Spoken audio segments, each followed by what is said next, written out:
Okay. Now we have you. Okay. Yeah. So, Okay. Catherine, if you would like to take it away there. All right. Well, look, I'll be quick. Having introduced everybody, good evening all. My name is Catherine Lascuette. I'm the executive director, so I kind of run with a lot of support from the board. I run the Nuffield program for Ireland, but fundamentally the Nuffield network is a global one. So basically, sorry, I just need to keep admitting people as we go. So basically, the Nuffield network was born, I suppose, back in 1947, because Lord Nuffield, whom you see here with one of his Morris scars, in fact, William Morris was his name, who became Lord Nuffield in the 40s, felt that the farmers of Britain immediately after the war needed to be empowered to travel around the world to find out more about the best practices to produce food, because needless to say, the UK after the war was in pretty dire circumstances in terms of feeding its population. So from 1947, this grew from the UK to pretty much all of the Commonwealth, to a situation now where we have over 16 countries in 5 continents, and you see them all marked in that map. And we've about 2,000 scholars at this point, of which 120 or so in Ireland. So the Nuffield network is basically made up of organizations, Nuffield organizations that are national. So you have Australia, you have Brazil, you have the Netherlands, etc., etc. And we also have at the core of it all Nuffield International, which promotes or which sponsors, I suppose, international scholars from countries where there isn't currently an organization yet. And generally, those organizations then develop from that. So Nuffield is an organization which looks beyond, if you like, just agriculture globally. It's very much about growing people and growing leaders. So at national and global level, the missions of Nuffield are very much about personal development in the context, of course, of excellence in agriculture, more recently sustainability in production, distribution and management of agriculture and agribusiness are very much at the forefront. And the ambition is to develop leaders at local but also at global level. Some years ago, Nuffield International decided to identify values which were important to Nuffield generally. And I think they're good values to live by. And what I keep saying to potential applicants, I say, if you recognize yourself in all or some at least of these, you're probably the right person to apply. And those are humility, which is about, realizing that you're no better than anyone else, but equally nobody else is any better than you. Respect, which is very much about respecting others, respecting cultures when you travel around the world. Integrity is very important. Obviously, it's about being honest and being ethically sound in your judgments. Reciprocity is a big one for Nuffield, both in terms of coming back from your travels with the results of your findings and your research and sharing those, but also in one of the things you will find as you travel, you'll be offered bed and board in many a place, and believe it or not, you will be coming back home and probably tidying up that spare room, because there will be a Nuffield scholar from some other part of the world knocking at your door fairly promptly after that.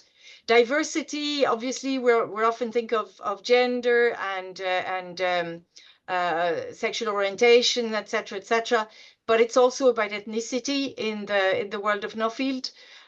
We have only in 2022 welcomed our first Aborigine scholar, which is to give you an idea of what diversity is. It's a much broader concept, I suppose. Thought leadership, as I said, it's very much about developing people who can lead and be leaders in the sector and be thought leaders. And the ability to know that every day is a school day, continuous learning mindset, knowing that you don't know everything and that you have something to learn all the time. So in Nuffield Ireland, we have distilled an awful lot of that into our own mission statement, which is about discovering people with a desire to contribute to the greater good of agriculture, of food systems, and of society, to develop their leadership skills and capacity, and to support their journey to better thinking and action in agriculture. So that's a lot of kind of principles and ideas, and hopefully you will recognize yourself and some of the values you ascribe to within that. Our program is demanding, is the way I will describe it. It's a 2-year scholarship program. So when you sign up, you will be effectively signing a contract, which will outline exactly what is expected of you and what you get in return for the bursary and for the support of the program. So you're recruited, our recruitment process is during the summer. We then interview people in September. We select them in September. By mid-November, we have our annual conference at which the new scholars are introduced, but also they get their first kind of pretty comprehensive briefing.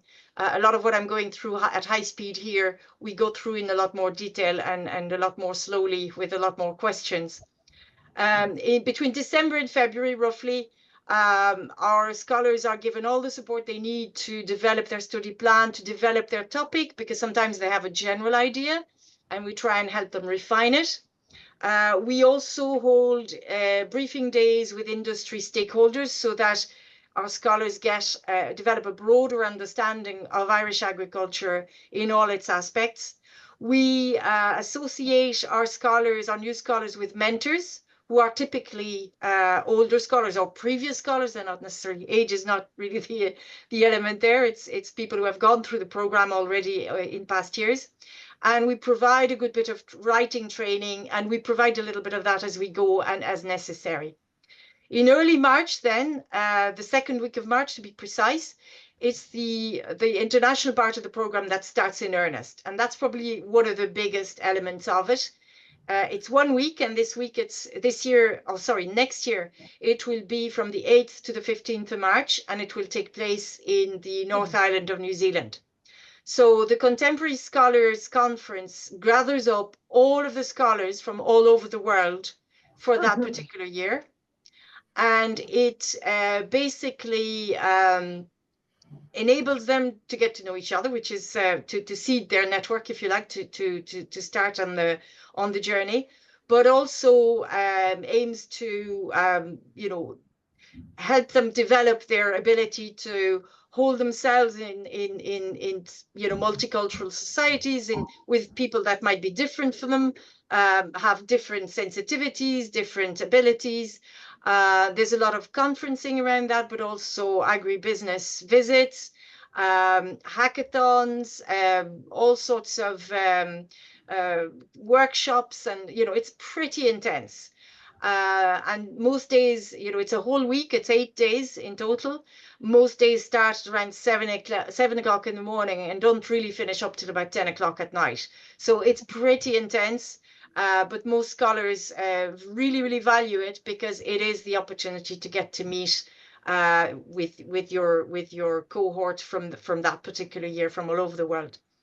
Then over the period between spring and autumn is the second part that is mandated to travel from the program. And that is what is known as the Global Focus Program. That involves 5 to 6 weeks of travel to 5 to 6 countries all around the world. I'll say a few more words about that in a moment.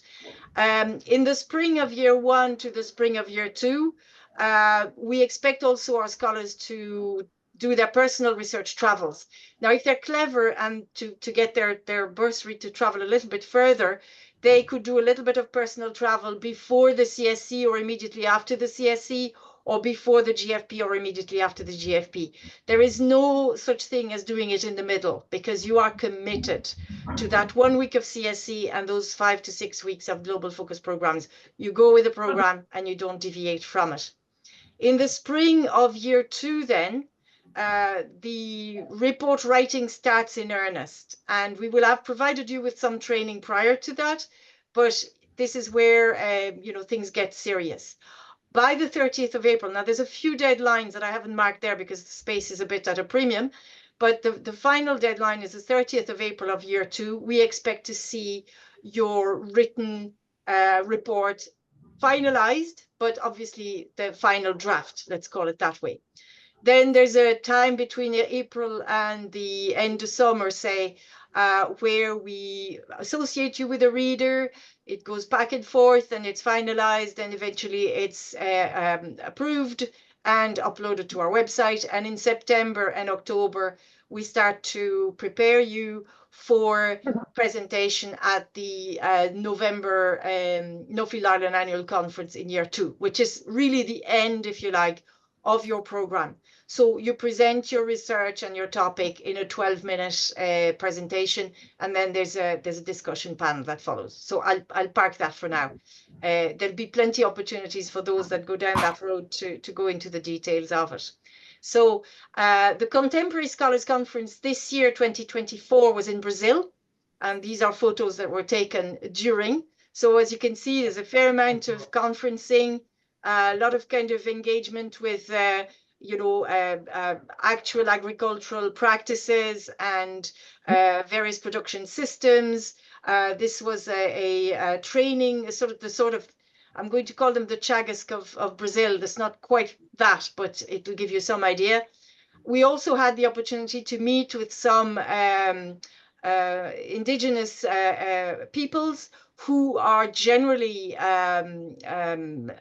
farming and benefit from various agreements and accords and deals with the government. So it's what I'm trying to get to is this really gives you, sorry, I just need to let some more people in. This really gives you a very good feel for the realities of the country that you are spending that week in. Obviously, a week is very short to get to know a country, but we certainly would have got a great feeling in that. And then you meet and you have a fair amount of time to socialize with fellow scholars, as you can see, and a bit of fun as well is thrown in because it's not all dry, quite the opposite. So next year, 2025, as I said, the CSC will take place in New Zealand, 26 in Japan, 27 in Zimbabwe. That's the plan at this stage. The Global Focus Program then is the 5-week opportunity to travel. Now, there's several of those organized trips. Each features about 10 to 13 international scholars. You will have a degree of choice if you are selected. Because they happen between March and October, roughly. And some dairy farmers, for example, wouldn't be in a position to travel in March, in Ireland at least. So they would perhaps choose a June or an August GFP. Anyway, that's just to give you a feel. So those scholars would visit 5 to 6 countries. In 2024, some of the destinations were New Zealand, Kenya, Australia, US, Japan, Singapore, Qatar. You see it all there. So it's pretty varied. So you could be in Qatar 1 week and then travel to the Netherlands and then travel to Australia or travel to the US. I mean, it's quite varied. You would be working with a group of fellow scholars, running your own business. The trips and so on are organized for you, and the visits and so on are organized, but you basically run your own kitty. You will be probably doing your own driving. It depends on the countries, what is being organized. Sometimes there are buses, it depends on costs and so on. Anyway, cut a long story short, that is a very important and probably the element of the program that most scholars have the best memories of. I'm going to put it that way. So a few words about the Nuffield Scholarship. Applications will close on the 30th of August. So there's about a large month ahead of you to do that. It sounds like a lot of time. The application form, if you've looked at it, is pretty challenging, and we do expect people to engage in earnest with it. Spend the time that it takes and answer all the questions and answer them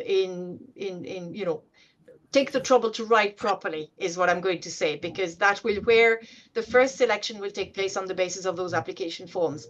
Then we have in September 2 interviews, 2 stages of interviews. So a first level of interview, and those that go through that would be finally interviewed a second time for ultimate selection.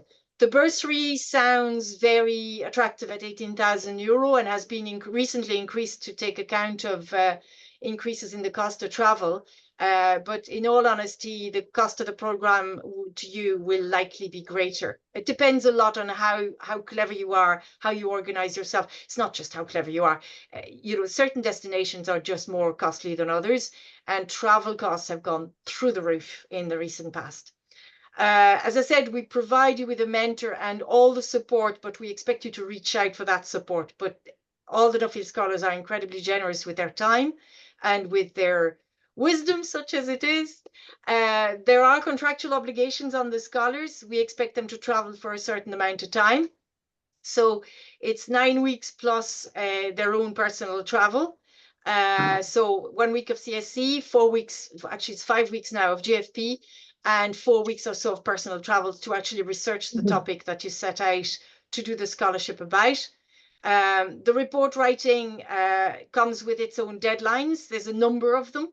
And the topic and the report IP is owned, the intellectual property is owned by Nuffield Ireland. So in other words, until the report is published by Nuffield Ireland, you are, you know, you are not to kind of publish it elsewhere. We expect also 3 articles per scholar over the 2 years for the Irish Farmers Journal. And the Irish Farmers Journal are quite good at publishing it, not always very quickly after it's been submitted, but it is something that we have committed with them. They're one of our dear and long-standing investors, so we need to keep that relationship going. Typically, what I find scholars do is that they write an article after their CSC, another one after their GFP, and another one from their personal travels. Stories that they came across, interesting stuff that kind of stop them in their tracks or whatever. There will be no shortage of those experiences. And then we expect our scholars also to present their findings and recommendations at the Year 2 conference. We also expect reciprocity after the program is completed, whether that means you take an interest in the board of Nuffield Ireland and maybe volunteer to be, or not, you know, look to be nominated to become a director or a mentor, or to, you know, welcome GFP visiting scholars and the likes. The personal commitment is significant and it's paramount. So what I mean by that is that, you know, if you work for yourself as a farmer, or indeed any other self-employed person, or if you work for an employer, you are going to have to make yourself available for that 1 week of the CSC, which is non-negotiable in terms of timing, and for one of the GFPs, the timing of which you'll have some choice on, but which involve 5 weeks away and no availability. You will not be able to work remotely or anything like that. That's not what this is about. It's very much to focus your attention on the GFP. So number one, if you are self-employed, you need to find a way of making sure that your business is, you know, looked after while you're away. If you are working for a third party, if you're an employee, you will need support from your employer, because without support from the employer, this is nigh on impossible to do. But it is not impossible. We have lots and lots of people who have been able to show, and we are happy to support in that, to their employers that, you know what, this is valuable. This is making my employee a better leader, someone who has a broader horizon and a better understanding of the world, and this is a worthwhile investment in my employee. So, you know, as I said, we are quite happy to support and talk to employers if that's what's required. There's also other opportunities, such as participating in the UN Food and Agriculture Organization meetings in the autumn in Rome. That's the Committee for Food Security, CFS, and the World Food Forum. Those are very interesting occasions, and I know Aoife, who will be chatting with you in a second, has been party to that. And we've also had a couple of NGIN, that's Next Generation ambassadors. David Dolan here went to Costa Rica, I think in 2022, if memory serves, with that particular organization. That's a little bit more tricky to get to, but it's an opportunity outside of Nuffield, of the Nuffield network, that comes because we are in the Nuffield network. So our scholars, we've about 120 of them, and they're all happy to take a phone call, or to, you know, if you end up on their doorstep, or you might give them a bit of notice, but they're happy to share their experience with you, talk to you, support you, and you probably know one or two in your own vicinity. We have very strong investors. I have put them in there in alphabetical order.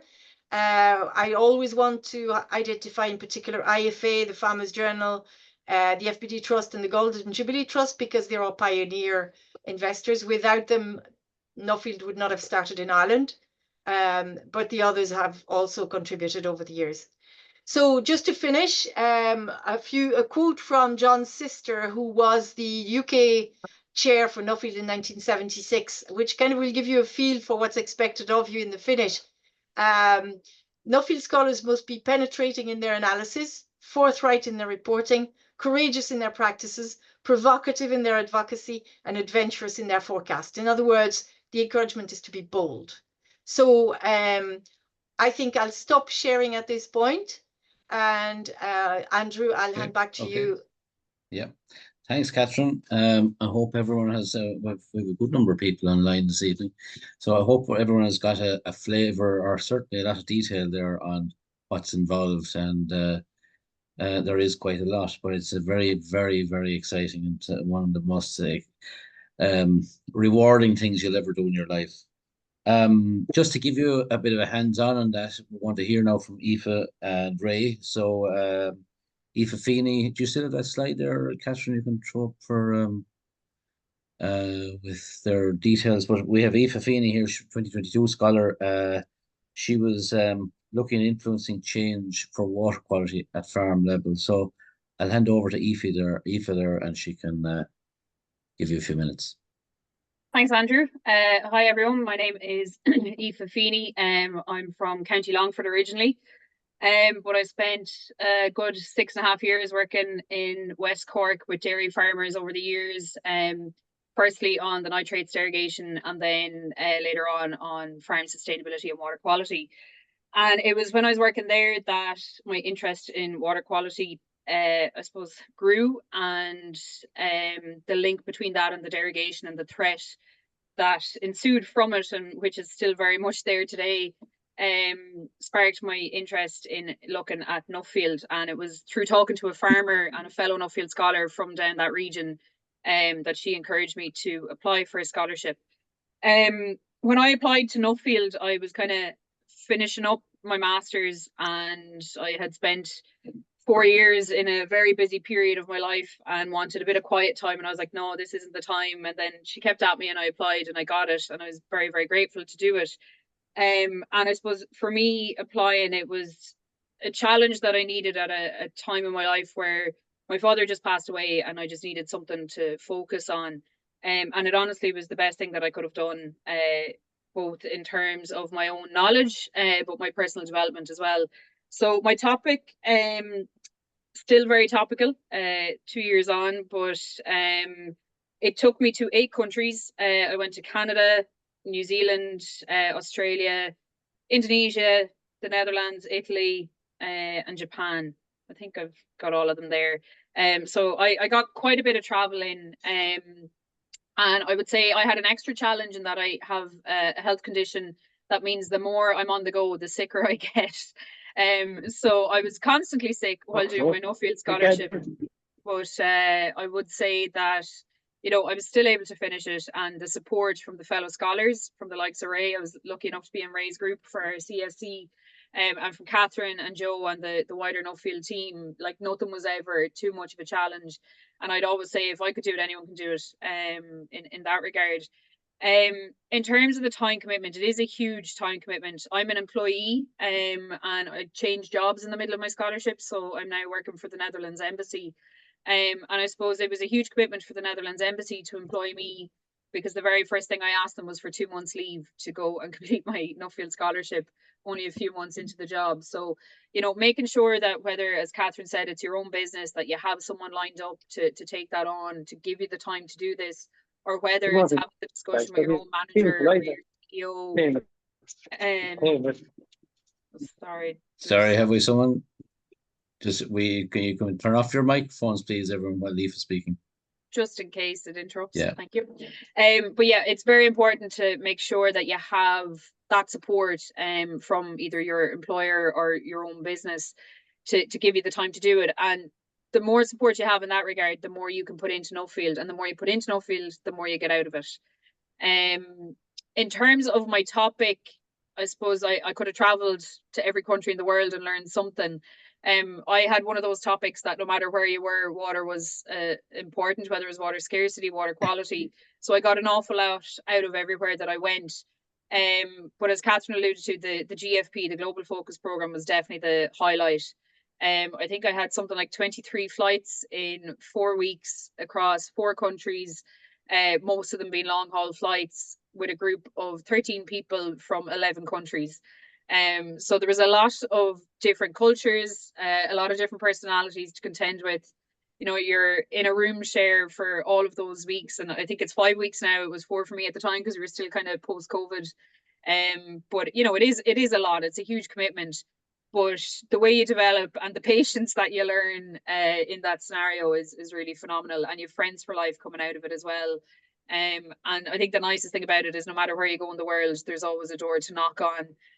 The one thing I've noticed with Nuffield scholars is even when you take a break away with your family or you're going traveling to a country, agriculture always crops in, and 9 times out of 10 you might be checking out, is there a Nuffield scholar nearby that I could meet up with, even when you're supposed to be switching off from everything. Yeah. So it's a really nice family, I suppose, to be part of, an organization to be part of. In terms of the other opportunities that come beyond the travel, beyond your own topic, I'm very fortunate to be leading the triennial committee on behalf of Nuffield Ireland with fellow scholar Gillian Willis. And I suppose that comes back to the reciprocity, which I always struggle to pronounce. And that's my way of giving back at the moment. It is a huge commitment, but the triennial was part of my GFP, and it's basically a conference that happens every 3 years. I think conference is the wrong term. We're going to have to come up with a better definition, Catherine. But it's essentially a tour of a host country where we look at all types of agriculture, and it's for existing scholars. It's an excuse to get together and continue that learning no matter what age or what point in life or career you're at. So Ireland is hosting that in 2026. So if you're fortunate enough to be selected as a scholar, we'd hope to welcome you on that in 2026 as well. So the opportunities are endless. And yeah, I'm open to all questions, but I'm sure Ray has plenty to add to that as well. Great, thanks, Aoife. You did it. I was going to ask you about the training, but you were covered. So thanks very much for that. Yeah, look, we'll go straight on to Ray. Just looking at time, I want to leave plenty of time for questions there. So Ray, I'll let you introduce yourself, actually. Thanks, Andrew. That was great, Aoife. So my name is Ray O'Fowlu. I'm a 2021 Nuffield scholar. My topic was about, it's a fancy sounding topic, it's acquiring social license. Social license seems to be a buzzword for Nuffield over the years, for returning trees to the Irish landscape. So I was looking into the barriers and maybe the opportunities to restoring woodlands of all sorts in Ireland, which, if any of you follow Irish agriculture, you'll know is a hot button issue at the moment. Perhaps not as hot button now as derogation that Aoife was dealing with, but hot enough. Interestingly, I'm probably, even though I'm from rural Ireland and from a farming background, I'm known, I suppose, that my job is I work with an environmental NGO. I'm an environmentalist. That's my background, and like absolute full credit to Nuffield. They took a chance, and it was interesting to hear Catherine saying, do you see yourself in these values? And I saw some of myself in some of the values, and thankfully Nuffield saw the same, and fair play to them. They were true to their kind of commitment to those values, that they weren't just looking for, well, I mean, look, in some ways they were looking for safe pairs of hands, people who are upright and forthright and honest and courageous, but at the same time, they weren't afraid of people saying things that, you know, challenged the status quo. And yeah, I have to give full credit to that. That's interesting for any of you looking to apply, is that, look, you needn't fit into the box you think you need to fit in. You needn't be a big dairy farmer or a big tillage farmer or work for agribusiness. You can come from a an alternative background, but I do think you will need to demonstrate you have these values that Catherine talked about and I talked about.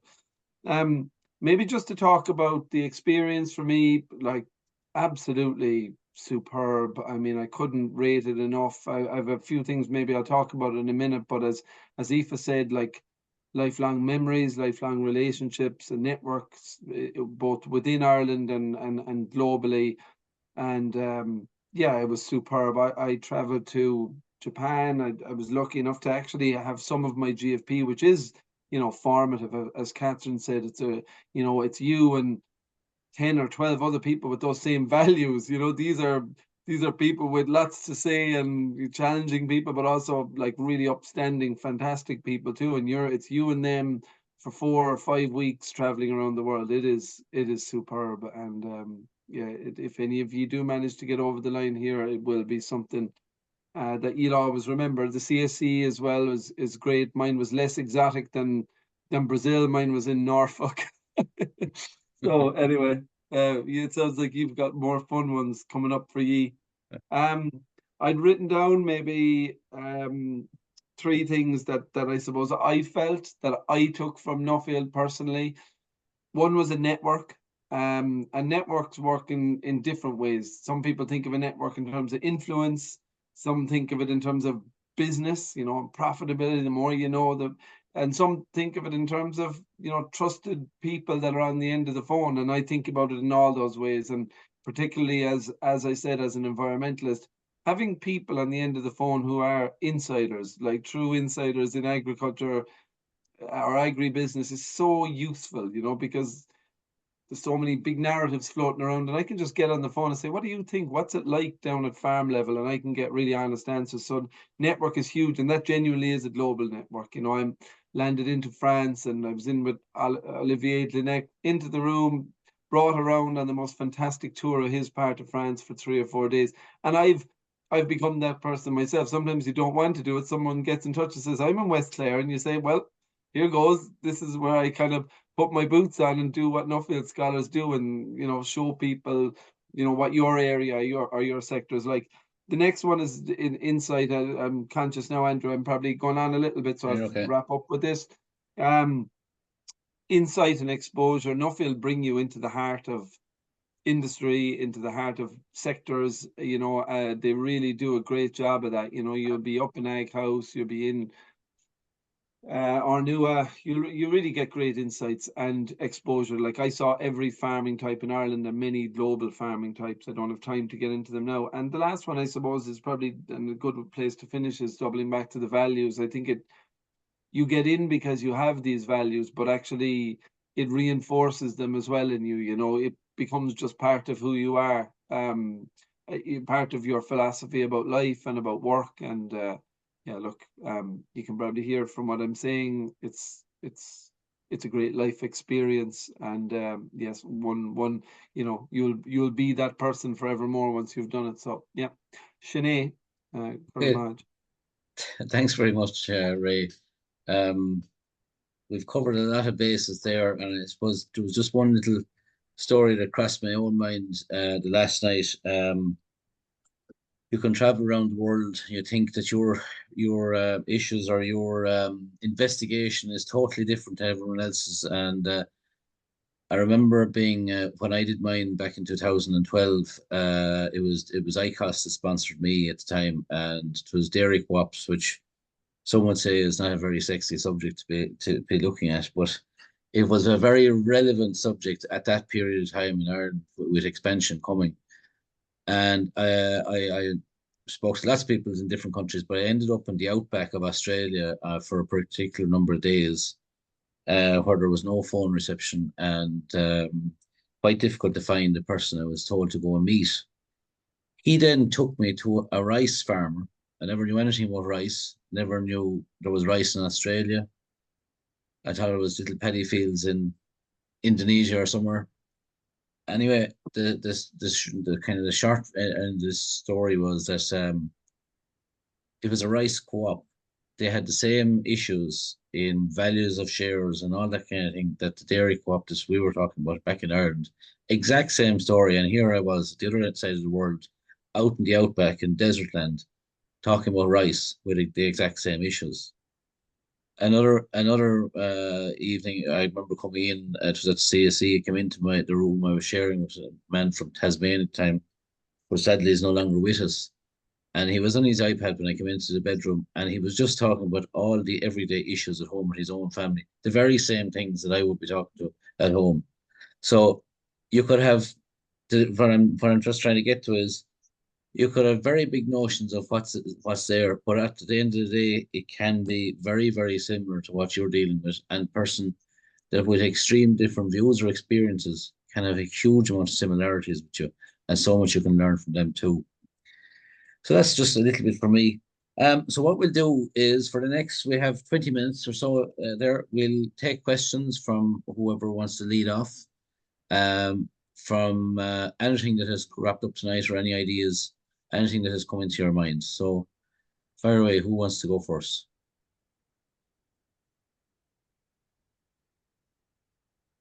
Was there anything we left out there, Catherine, that came to your mind while people are thinking about questions? Richard might have one there. Right. Yeah. Oh, okay, go ahead. I just want to say thank you very much. It's been very informative and inspiring. Oh, hi, Thanks a lot. Richard. Hi there.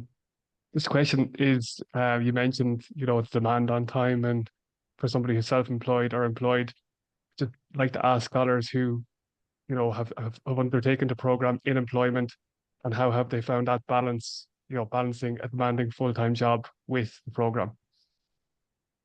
Oh, Aoife, maybe you could take that. Yeah. Look, it's a big ask, both of you and of your employer, and I suppose trust is very important there as well, because you have to manage your workload, you have to plan out your workload. The perk, I suppose, of when the scholarship is granted means that for the majority of corporate roles anyway, and even in my public sector role, when you find out whether or not you've got the scholarship, it's in around the same time that you're making your plans for the following year. So it does give you a bit of leeway in terms of planning your workload ahead. So I would say the earlier you have the discussions with your employer, the better, so that you can map out your workload, the demand that they'll expect of you. For me, things were a little bit different because I'd actually started my scholarship when I changed my job. So for a new employer to ask them for 2 months leave, they gave me 8 weeks of leave to go travel in the world, was a huge ask. But they were not familiar with Nuffield, despite Nuffield Netherlands existing as well. They just weren't closely familiar with it.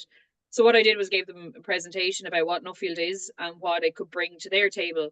Now I'm very, very fortunate that my job and Nuffield come across each other in a very mutually beneficial way, which is fantastic, and it's led to introductions with Nuffield Netherlands to my network there as well.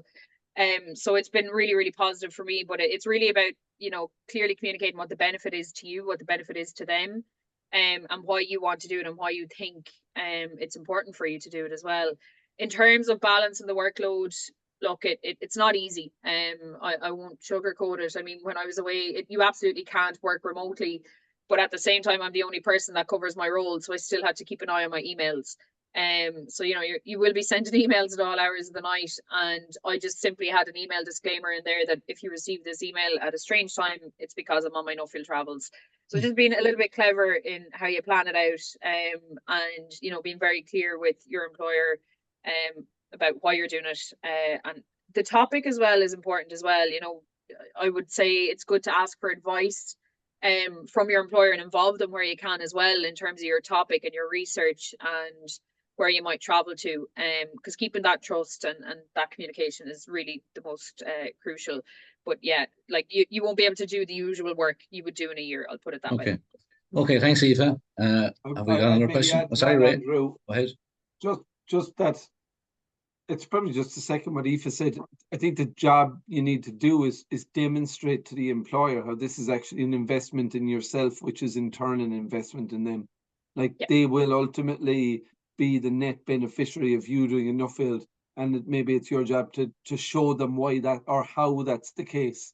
And that's, to me, it's really clear looking back retrospectively that it was absolutely in my employer's best interests that I took this, in the greater scheme of things, short period of time off and and maybe that's what you need to do in your role.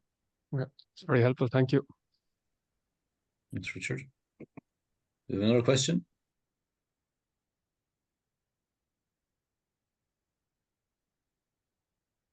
Yeah, it's from an employer's point of view. If they understand the program,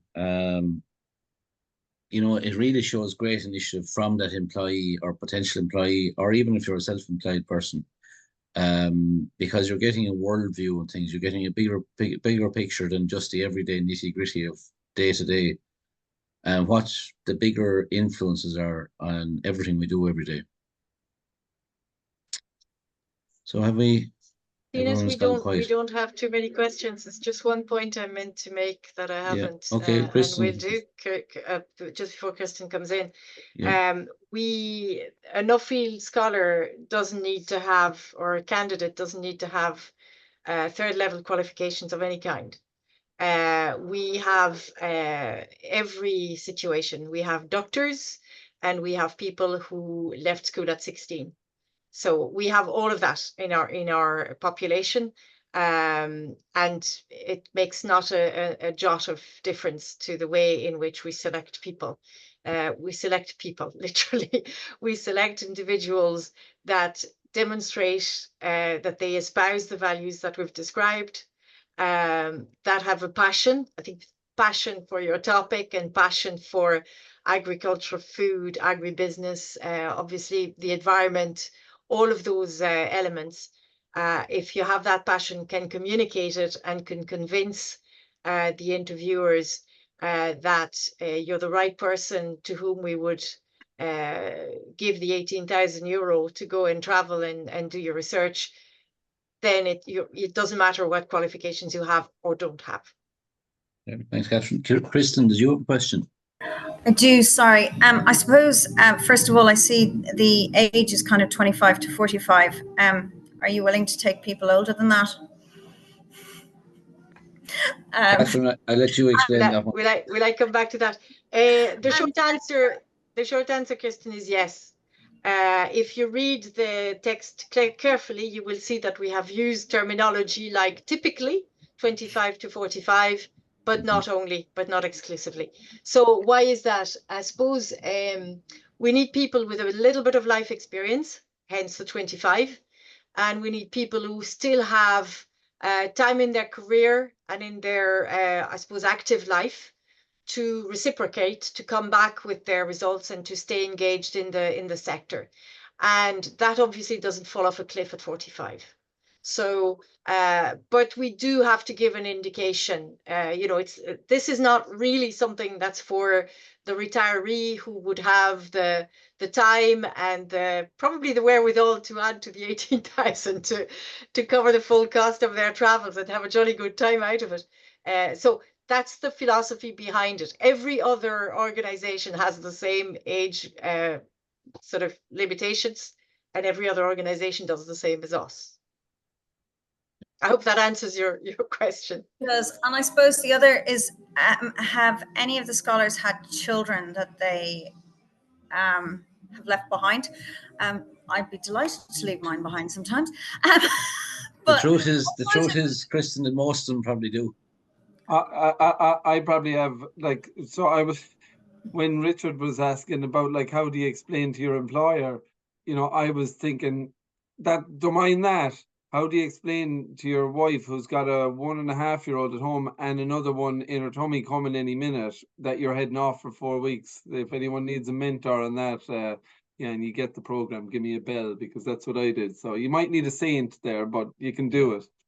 I remember actually, just to answer that, maybe when I did my own CAC, there was 60 of us in the room the first night we introduced ourselves. And I think it was 130 children were attached in some way to us all. So that gives you, probably answers your question, Kristen. Could I add to that, Kirsten?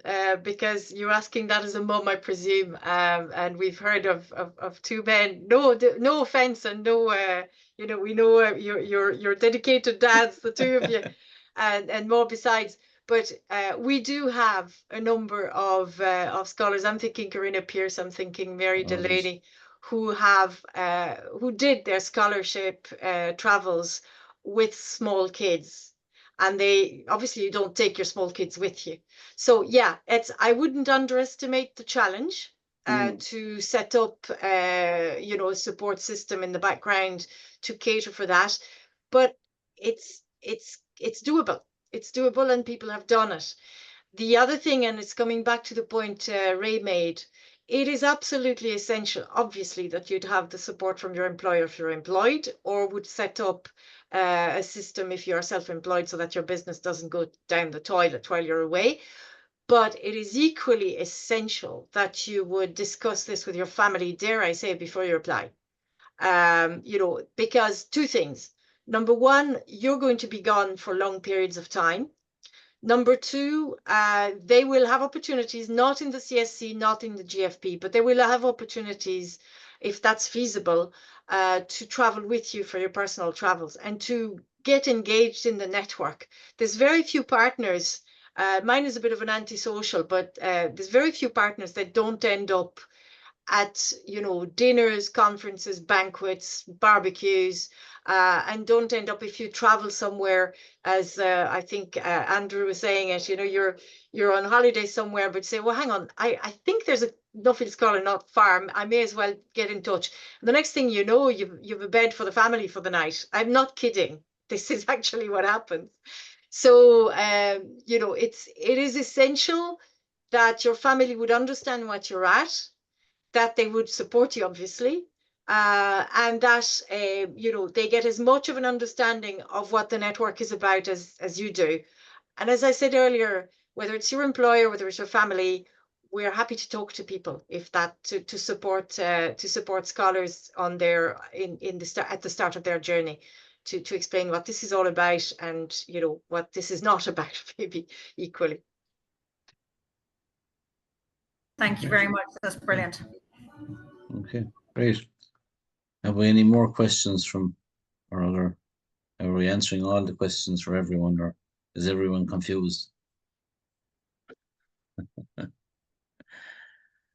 I suppose, did you go through, Catherine, there, just maybe with the detail of how the scholarship is paid out and what it's used for? You're on mute there, Catherine.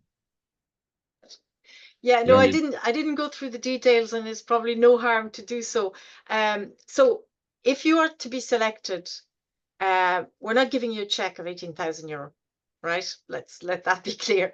What happens is we basically pay out of that bursary for the various elements, the mandated elements of the program. So the CSC typically would cost, off the top of my head, $1,900 US. To that, we would pay that on your behalf. We also pay on your behalf a registration fee with Nuffield International for each of the scholars. We also pay for whatever flights going to and fro to the CSC. And this year it's going to be expensive because it's New Zealand. New Zealand is far away. Norwich was a hop and a skip for both Ray and Aoife. They're probably feeling very sorry for themselves that they had to make do with Norwich. On the plus side, it didn't eat as much into their bursaries. But the flights are covered. The GFP then we get charged. The GFP is organised by Nuffield Australia, who do a lot of the sort of the centralised organising of the programme because they have the resources and they have the staff. I'm the only staff in Nuffield Ireland, and I'm not a full-time staff. I'm probably 2 days a week. So basically, the GFP then is a set fee. Trying to remember, it's 16,000 Aussie dollars currently. And what happens is that is utilized to pay for your flights to and from the 5 various destinations, to pay for accommodation, to pay for car hire or bus hire or whatever the transportation system is. Some of the food, some of the car hire, some of the accommodation is not always prepaid. So every scholar is contributing to a kitty, which does not come out of your bursary. We tried to make a contribution, but we haven't really been able to do that in recent years because the cost has gone through the roof and the bursary has increased, but not enough to cater for that. That kitty is put at about 5k Aussie, which is about €3,000. That is put into a common pot by the 10 to 13 scholars. They put that into a common pot. They nominate a treasurer or two, and they set up an account. This is all very above board and very well organized. And whatever is not used is returned pro rata of their use of it to the scholar. And then when the entire GFP is done and dusted, Nuffield Australia do a reconciliation. How much did each element actually cost versus the 16k that they received from us? And they will either there'll either be an overrun or there'll be a refund. If there is a refund, that refund goes back into your bursary. Your bursary stays there in the background with elements coming out of it as necessary. We withhold some of the money to make sure and to motivate you to finish your report. We withhold €2,000. There is a proposal from the board to increase that because we take that extremely seriously. The report is the most challenging aspect of all of the program. The sexy stuff is the travels, the making friends, the insanity of having 3 flights cancelled and all that kind of stuff. That it's really intense, it's really exciting. When that's all finished, the world looks very dull. And now you have to sit down and write and finish your report in due time, in a due format. Now, some of you will have had the advantage of maybe writing a thesis or writing, a PhD or God knows what, and some of you won't have ever done anything like that. My experience is that it makes zilch difference. The challenge is the same regardless. So basically, it's we withhold €2,000. And once we get the report in due time and in due format, and there's a bit of to and fro, as I explained, because it needs to be vetted and read and, bit of to and fro. Then whatever's left in the bursary, so probably the £2,000 from your report and any refund that has come back, assuming a refund has come back from your GFP, that goes back into your pocket. We pay it to you once everything is done and dusted. So that's the way it works. We do not give you a check. But ultimately, if there's any money left in your bursary, and generally there's a couple of grand at least left in the bursary. Now, I don't want to be making a commitment to that because, as I said, the costs have gone up something crazy. We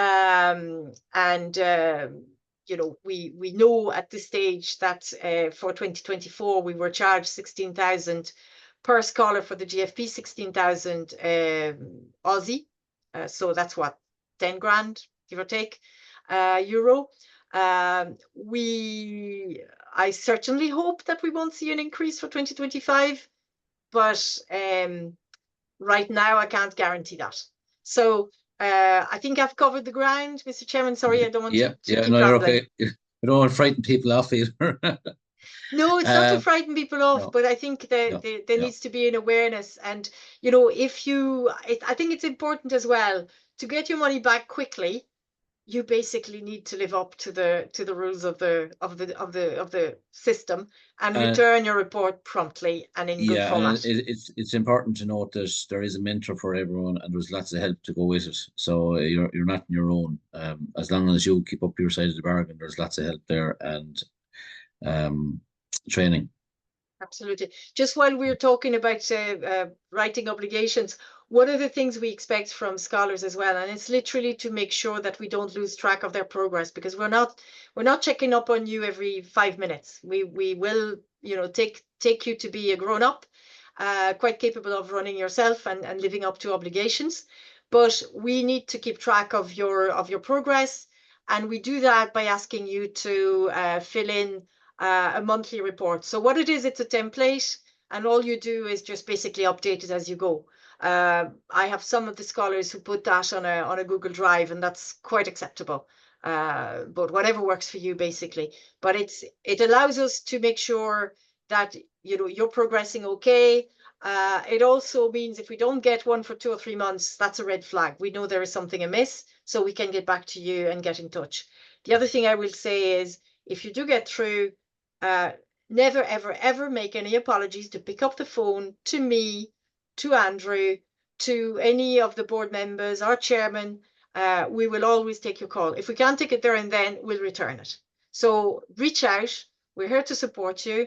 And please, please, please don't go into the wilderness and not keep in touch with us. We need to know that everything is okay with you. And sometimes life happens, you know, there's people get hit with crap, whether it is health, as Aoife highlighted, whether it is a family crisis, it happens, whether it is a work crisis. I mean, anything can happen. And that's normal. That's part of life. And when it happens, just make sure when it suits you, when it's right for you, to let us know, as little or as much of it, but just to give us an indication that we know that, look, you're going through something difficult. And I'm not kidding. I have conversations with some scholars, and I know some of the other board members and our chair does as well. They have nothing to do with Nuffield. They have nothing to do with the project or the scholarship. They have everything to do with the well-being of that person at that particular point in time. And that's okay. And if we can do that, if we can be that support, happy days. If you prefer to talk to someone else, that's fine. But don't ever hesitate is the point, I suppose. Great. Okay, thanks, Catherine. I'm just conscious of time. We've hit 8 o'clock. Would anyone like to ask any final questions? I'd only like to say, Derek, maybe that when Catherine says don't go into the wilderness, she's talking about the hypothetical wilderness as opposed to the intellectual or geographical wilderness, which I think you're thoroughly encouraged to go into. Just Thanks, to add, if anyone has questions after this, please don't hesitate to reach out to myself or Catherine or Ray. You'll get me on LinkedIn or Twitter is probably, LinkedIn is probably easier, but Twitter as well. Just look up my name and you'll find me somewhere. Or Catherine, you can pass out our details if needed as well. Yeah, and my email and phone number are all over the place. So as I said, don't hesitate. If you have any further questions, if you want to, if you've looked through the application form and you are befuddled or, you know, want a bit of guidance, whatever, don't hesitate to call. Can you just mention the deadline dates there before? Yes, so the deadlines and dates for your diaries as well. We need your application form in by 12 midnight, I suppose, on the 30th of August. The first set of interviews will take place on the 10th of September. And the second and final set of interviews for those that make it through the first round will take place on the 17th of September. That's great. I'd maybe just add there, Catherine, I think Nuffield scholars by nature have lots of different interests and their minds go lots of different directions. I would just say with your application, like, have it coherent. You know, it can be ambitious and bold, but I think I'm like that. I think about so many different things. Make sure it's, you know, clear what exactly you want to get your teeth stuck into. So just great. Thanks, Ray. So I think no, we don't have any more questions. So I think we've covered everything. You've got the dates. So if you're interested, get working on your application form. If you have any more questions, come back to any of us. You have all our contacts. And thank you for attending this evening. And I wish you all well in your application process. And if you don't do it this year, make sure you try again next year. Okay, thanks very much. And good night, everyone. Thanks, guys. Good evening. Bye now. Bye.